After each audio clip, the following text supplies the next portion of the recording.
협력하고 훌륭한 팀을 만들어낼 수 있을까라고 하는 것이 우리의 초점이라는 겁니다. 우선 상사와의 관계를 좀 들여다볼까요? 여러분, 상사는 수직적 관계에 존재하고 있는 역학관계입니다. 직장인들의 대부분은 늘 위에 상사가 있게 마련입니다. 바로 위에 최고 경영자를 빼놓고는 누구든 어느 직책에 있든 다 상사를 가지고 있다는 것이죠. 물론 직책이 높아지면 그 밑에 부하 직원도 가지고 있게 됩니다. 우리는 어떤 관계를 구축할 때 우리는 좋은 관계를 형성하게 될까요? 이게 바로 직장인이 고민해야 될 대목이라는 겁니다. 우리는 직장학에 대한 이야기를 하면서 직장인들은 틀림없이 이 수직적 관계에서 어떻게 하면 상사를 내 편으로 만들어줄까? 어떻게 하면 상사로부터 인정받을 수 있을까? 어떻게 하면 상사와 나 사이에 훌륭한 시너지를 낼 수 있을까? 어떻게 하면 상사의 리더십을 내가 수용해낼 수 있을까? 만일에 내 상사가 내가 원하는 스타일의 사람이 아니라 그런다면 내가 상사에 대해서 어떻게 긍정적인 영향력을 발휘할 수 있을까? 이게 바로 우리가 갖고 있는 고민이라는 겁니다. 저는 종종 많은 전화나 이메일로 이런 질문에 대해서 문의를 받게 됩니다. 제가 받는 직장 생활에서의 고민의 한 3분의 1 정도는 바로 상사와의 고민이었어요. 나 정말 미치겠어요. 출근해서 일을 하는 거는 어렵지 않아요. 그러나 내 상사는 나를 정말 미치게 해요. 난 이 사람 때문에 꽃을 피우지 못하는 것 같아요. 일을 하고도 욕을 먹어요. 나는 무능한 사람처럼 보여요. 내가 공을 세웠는데 상사가 내 공을 다 가져가 버려요. 도대체 난 이 사람 때문에 다니고 싶지 않아요. 이러한 질문들에 대해서 우리는 해답을 찾아봐야 된다는 겁니다. 또 있죠. 관계는 상사만의 관계에서 이루어지는 건 아닙니다. 수평적 관계에서도 우리는 이 관계 경영을 해야 된다는 것입니다. 내 동료와의 사이에 나는 경쟁 관계에 있을까? 만일에 우리가 경쟁 관계에 있다 그러면 우리는 정말 한 팀이라고 얘기할 수 있을까? 우리는 한정적으로만 한 팀이라 그러면 그 이후는 어떻게 될까? 우리는 친구가 될 수는 없는 것일까? 우리는 어떤 부분에 있어서는 감춰야 되고 그리고 그 감추는 것을 통해서 경쟁력을 유지해야 되는 것일까? 이런 고민들을 우리는 하게 될 겁니다. 저는 많은 사람들이 이런 이야기를 하는 걸 들었습니다. 경쟁력을 갖춰라. 경쟁적 인간이 돼야지만 이 사회에서 살아갈 수 있을 거야.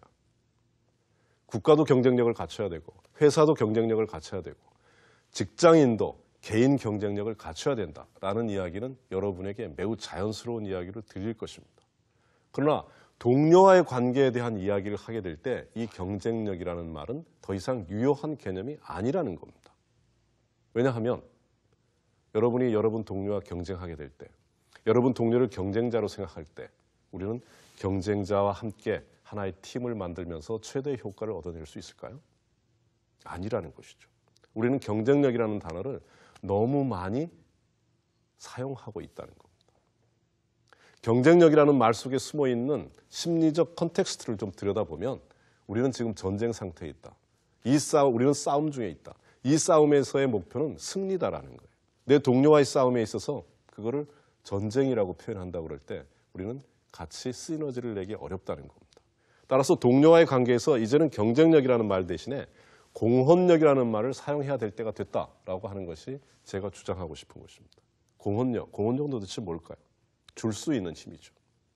공헌력이라고 하는 것이 가지고 있는 하나의 가정은 우리는 전쟁 상태에 있다가 아니라 우리는 파티 중이다라는 개념입니다. 인간이 모여서 할 수 있는 가장 유쾌한 놀이가 뭘까요? 파티죠. 축제죠. 우리는 축제 중이라는 거예요. 이 축제에서 가장 자기 역할을 잘해내는 사람들은 누구일까요? 무엇인가 거기에 모인 사람들을 위해서 즐겁고 기쁨을 줄 수 있는 일을 할 수 있는 사람들이라는 거예요. 한번 가정해 볼까요? 노래를 잘할 수 있다. 그러면 누군가의 파티에 나는 초대될 가능성이 많을까요? 아주 많아지죠. 왜냐하면 내가 그 파티에 초대됐을 때 노래를 하면 그 분위기는 아주 좋아질 것이기 때문에. 내가 춤을 잘 추면 어떻게 될까요? 초대될 가능성이 많을까요? 물론이죠. 내가 가서 한번 흔들어주면 열광의 도가니가 될 테니까요. 노래도 못하고 춤도 못 추면 어떻게 될까요? 그러면 나는 맛있는 음식이라도 하나 가지고 가겠다는 겁니다. 그러면 나를 초대하면 늘 이 파티에 있는 사람들은 맛있는 음식을 공유하게 되죠. 그럴 때 나는 초대받을 가능성이 많아져요. 초대받을 가능성이 많아진다. 그게 바로 동료와의 관계에서 훌륭한 관계를 구축했다라는 걸 의미합니다. 공헌력, 이거는 이타성을 얘기하는 것이 아닙니다. 성스러움을 얘기하는 것도 아닙니다. 공헌력, 그거는 내가 줄 수 있는 힘을 가지고 있다라는 겁니다. 필살기를 가지고 있다는 뜻이죠. 동시에 이 필살기를 다른 사람을 위해서 쓰고자 하는 사회적 선의를 가지고 있다라는 뜻을 의미합니다. 이게 공헌력입니다. 저는 내부에서 인간관계를 구축할 때 상사와의 관계가 됐든 수평적인 관계가 됐든 우리는 이 공헌력이라는 개념을 가지고 시너지를 만들어갈 필요가 있다는 겁니다. 이건 직장인에게 있어 새로운 도전입니다. 이제 직장은 우리가 싸워서 피를 흘려야 되는 전형적인 레드오션의 현장이 아니라 서로 공헌할 수 있고 그리고 그 공헌을 통해서 기여할 수 있는 이러한 장으로 만들어야 될 필요성을 우리는 도전 과제로 가지고 있다는 겁니다. 또 이런 이야기를 한번 해볼까요? 직장인들의 기본적인 본질은 무엇일까라는 생각을 하게 됩니다. 산업혁명 이후에 기업이 만들어지고 나서 그 속에서 일을 하고 있는 사람들이 도대체 무슨 짓을 하는 걸까요? 여러분들은 출근해서 도대체 어떤 일을 할까요? 영업사원은 영업을 하겠죠. 기획 업무를 하는 사람은 기획을 한다고